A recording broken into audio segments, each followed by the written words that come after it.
নমস্কার। মহাযোগী জ্যোতিষ চ্যানেলে আপনাদের সকলকে স্বাগত জানাই। আমি শ্রী মুখার্জি। আপনারা দেখছেন, লাইক শেয়ার সাবস্ক্রাইব করছেন, আপনাদের অসংখ্য ধন্যবাদ। যারা এখনও করেননি তাদের কাছে অনুরোধ সাবস্ক্রাইব করুন, যাতে পরবর্তী সমস্ত ভিডিওর নোটিফিকেশান আপনারা আগেই পেয়ে যান। আজকে বলবো জুলাই 2025 ধনুরাশি কেমন যাবে। নিশ্চয়ই বলবো, তার আগে যেমন আমি একটা কথা বলে থাকি, আপনারাও সেটাকে যথেষ্ট এনকারেজ করেন, এটা বোঝাও যায় এবং ফোনেও রেসপন্স পাই, সেই জন্য অজস্র ধন্যবাদ। নিজের কর্মে এতটাই এক্সপার্ট হন যে সামনের লোক যে আপনাকে দেখবে সে ভাববে হ্যাঁ জিনিসটা করলো তো ঠিকই, কিন্তু করলো কী করে। আর আপনি যদি সেরকম এক্সপার্ট হন, আর সাকসেস আপনার কিন্তু ঝক মারকে পিছিয়ে আएंगे। সুতরাং নিশ্চয়ই আপনাদের সাকসেসের পেছনে দৌড়তে হবে না, সাকসেস আপনার পেছনে দৌড়বে। ধনুরাশি, স্বাস্থ্য দিক দিয়ে বলতে গেলে 16ই জুলাইয়ের পর অ্যালার্জি, ইনফেকশন, ফিভার এই জায়গাটা হবে।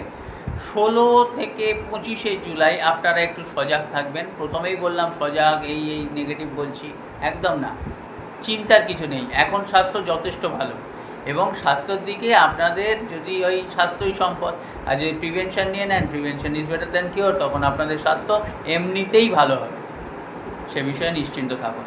কিন্তু ধনু রাশির যেহেতু বৃহস্পতিকে এখন রাহু নবম দৃষ্টি দিয়ে দেখছে, সেই কারণে কিন্তু একটু প্রবলেম হবে। একটা স্ট্রেস, একটা টেনশন, একটা ফ্রাস্ট্রেশন, একটা ডিপ্রেশন, একটা হুটহাট যে কোনো কারণেই হোক আপনাদের কিন্তু এটা আসবে। এটাকে জাস্ট সরিয়ে দিন। যাকে ডাকেন, যে কোনো ঠাকুরকে ডাকেন, সেই ঠাকুরের ওপর সব ভরসা করুন এবং এগিয়ে যান। মা শারদা বলেছে এগিয়ে যান, উনি বলেইছেন এগিয়ে যাও, পথ নিশ্চয়ই পাবে। আর মা তো বলেই দিয়েছেন সব কিছু আমার পায়ে দিয়ে দাও, তোমরা নিশ্চিন্তে থাকো। বিদ্যার ক্ষেত্রে দেখা যাচ্ছে পঞ্চমপতি মঙ্গল নবমে আছে, পঞ্চমের থেকে পঞ্চমে কিন্তু মঙ্গল আছে ত্রিকোণে।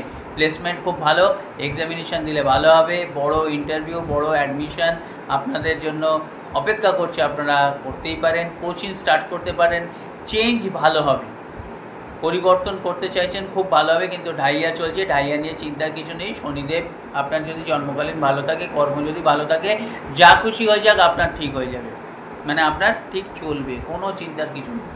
আমরা নিজেরা জ্ঞানে অজ্ঞানে ভুল করি এবং অজ্ঞানের ভুলের কিছু অসুবিধা নেই অতটা, কিন্তু জ্ঞানের ভুলের প্রায়শ্চিত্ত করতে যখন সময় চলে আসে তখন আমাদের ভয় হয় এবং স্বভাব সময় আমরা আঙুল তুলি, এই সামনে আঙুলটা তুলে দিই যাতে জানি না এই 3টে আঙুল নিজের দিকে আসে, তুলে তো দিলাম, তারপর পরের কথা পরে দেখা যাবে।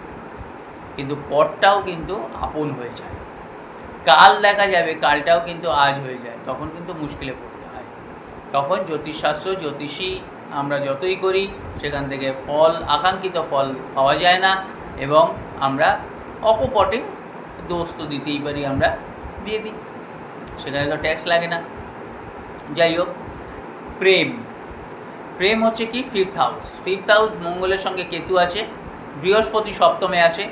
একে অপরের থেকে এক্সপেকটেশন বেশি হবে, ডিজায়ার বেশি হবে।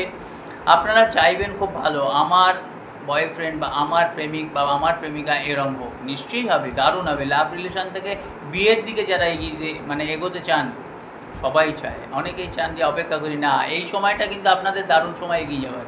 মিসআন্ডারস্ট্যান্ডিং, মিসকমিউনিকেশন যা হয়েছে সব ঠিক হয়ে যাবে, একদম দেরি করবেন না, তাহলে কিন্তু তৃতীয় ব্যক্তির আগমনেরও কিন্তু একটা ব্যাপার আছে। কেতু গুপ্তভাবে একটা কিন্তু উঁকি মারতে পারে, এই জায়গাটা দেখে নেবেন বা দেখে চলবেন। বিবাহিত জীবন, সপ্তমপতি বুধ কোথায় আছে? অষ্টমে আছে। বিয়ে কিন্তু এখন একটু বিয়ের দিকে না গেলেই ভালো হবে, বিবাহের যোগ চলছে, কিন্তু এক্ষুনি একটু অপেক্ষা করে যান। 16 থেকে 17ই জুলাইয়ের আগে অবধি সব ঠিক আছে, কিন্তু তারপরে একটু হেলথের প্রবলেম হবে আপনার লাইফ পার্টনারের, সেই জায়গায় অ্যাগ্রেশন আপনাদের একটু বাড়বে, আপনাদের আর্গুমেন্ট বাড়বে। একটু আগেই বললাম প্রেম যারা করছেন বিয়ের দিকে এগোবেন, আবার বলছি যে বিয়ে এগোবেন না, এটা কীরকম একটা হয়ে যাচ্ছে না, অনেকের কনফিউশন হয়ে যাচ্ছে। মানে কি, ধরুন আপনারা বিবাহিত জীবনের সঙ্গে যুক্ত হয়ে আছেন, রেজিস্ট্রি করে ফেলেছেন, অনেকেই আছে না রেজিস্ট্রি করে ফেলেছি এবার বিয়েটা করে ফেলি, সেই জায়গায় কি হবে, সেই জায়গায় কিন্তু একটু অপেক্ষা করে জোটক বিচার করে নেবেন। এই জোটক নিয়েও কিন্তু আমি ভিডিও করব। 28টা পয়েন্টের মধ্যে 36টা পয়েন্টের মধ্যে কত পয়েন্ট পেলে আপনারা অনায়াসে করতে পারেন। এবং এই অনেক সময় হয় 28 29 পেয়ে যাচ্ছে, রাজ্যটক তবুও 2 মাস টিকলো না, এই সমস্ত নিয়ে করব। 6 পয়েন্টেও 50 বছর সংসার করে গেছেন, আবার 36-এ 32 পেয়েও 1 মাসও হয়নি, ডিভোর্স হয়ে গেছে। অনেক রকম বিচার আছে, অনেক এক্সট্রা মানে আরও প্রাসঙ্গিক অন্য বিচার আছে। শুধু দেখে নিলাম, গণ দেখে নিলাম, তারপরে রাশি লগ্ন এইসব দেখে নিলাম, 36 পয়েন্টে মিলিয়ে দিলাম, হয়ে গেল, তা নয়। অনেক কিছু দেখতে হয়, সেসব নিয়ে বিচার করব। তো সুতরাং এই ব্যাপারটা যেটা বলছি যে রেজিস্ট্রি হয়ে গেছে, বিবাহের দিকে যেতে চাইছেন, তারা একটু ভেবেচিন্তে এগোবে। আর যারা প্রেমিক প্রেমিকা তারা বিবাহের ডিসিশন নিতেই পারে, ইন্ডিভিজুয়াল হরোস্কোপ যদি পারমিট করে। ভাগ্য, কেরিয়ার, বিজনেস, আপনাদের নবমপতি রবি কেন্দ্রে আছে, সপ্তমে আছে, খুব ভালো হবে 16 জুলাইয়ের আগে। এবার তারপরে জলরাশিতে রবি চলে যাবে, সুতরাং তার আগে কিন্তু আপনারা ইনভেস্টমেন্ট, আপনারা বড় মিটিং, বড় কনফারেন্স, বড় ট্রেডিং, বড় মানে এক্সপোর্ট ইম্পোর্টের বিজনেস, যে কোনোভাবে আপনারা এগিয়ে যান, কিন্তু 16 জুলাইয়ের পর একটু সাবধান থাকবেন। কেরিয়ার, দশমপতি বুধ অষ্টমে আছে, দশমের একাদশে। ভাবুন, ভাব দেখতে গেলে দশমের একাদশে আছে, কিন্তু কি ওই অষ্টম, ওটা অ্যাংজাইটি বাড়বে, স্ট্রেস হবে, কিন্তু রেসপন্সিবিলিটি বাড়বে, কর্মে দক্ষতা আসবে। আপনারা যত রেসপন্সিবিলিটি মানে যত দায়িত্ব পাবেন, তত মানুষ চিনবেন। কি আপনাকে এতদিন বলে যে কোনো চিন্তা নেই, আমি আছি, এখন আপনি সহযোগিতা পাবেন না, সে জায়গায় এগিয়ে যান, নিশ্চয়ই সাকসেস হবে। কর্ম বেশি আসবে, ঘাবড়াবেন না, স্ট্রেস একদম নেবেন না।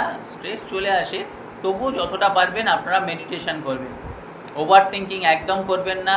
আর মানে হুট করে কোনো কিছু ভেবে নেবেন না যে এ তো আছে, কোনো অসুবিধা নেই, আমি ঠিক করে যাব, আমার কর্মটা ঠিক হয়ে যাবে।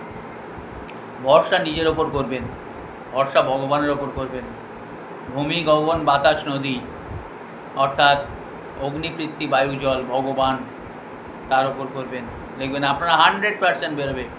আমার যারা ভিডিও দেখছেন, অনেক পুরনো দর্শক শ্রোতা সব আছেন, তারা কিন্তু জানেন যে গ্রহ নক্ষত্রর বিচার, নিজের কর্মের বিচার, গ্রহ দশার বিচার, সমস্ত কিছুর বিচার যেখানে শেষ, ভগবানের বিচার সেখানে শুরু। একমাত্র শ্রী মুখার্জি কিন্তু বলেন, লেজি হবেন না, অলসতা যেন না নিয়ে আসে আপনার শরীরে। হ্যাঁ, করবো, সে তো আছে, করে দেবে। যার উপর ভরসা করবেন সে কিন্তু আপনাকে ঝুলিয়ে দেবে। বিজনেস 60 to 70% যথেষ্ট ভালো, কিন্তু খরচাটা হবে, যেমন রোজগার আয় ব্যয় হবেই, মোটামুটি অ্যাভারেজ নিয়ে নিতে পারেন, ধরে নিতে পারেন। জুলাই মাস 2025 ধনু রাশির ক্ষেত্রে যেহেতু তৃতীয় ঘরে রাহু আছে, সেহেতু বিশাল বড় বড় প্রজেক্টের জায়গা থেকে আপনারা কিন্তু অনেক ভালো রিটার্ন পাবেন। যেমন আপনি খেলবেন তেমন আপনার স্কোর হবে, তেমন আপনি ওয়ার্ল্ড কাপ পাবেন। যেমন কর্ম করবেন তেমন আপনার লেখা হবে, তেমন আপনি ফল পাবেন। ভালো থাকবেন, নমস্কার।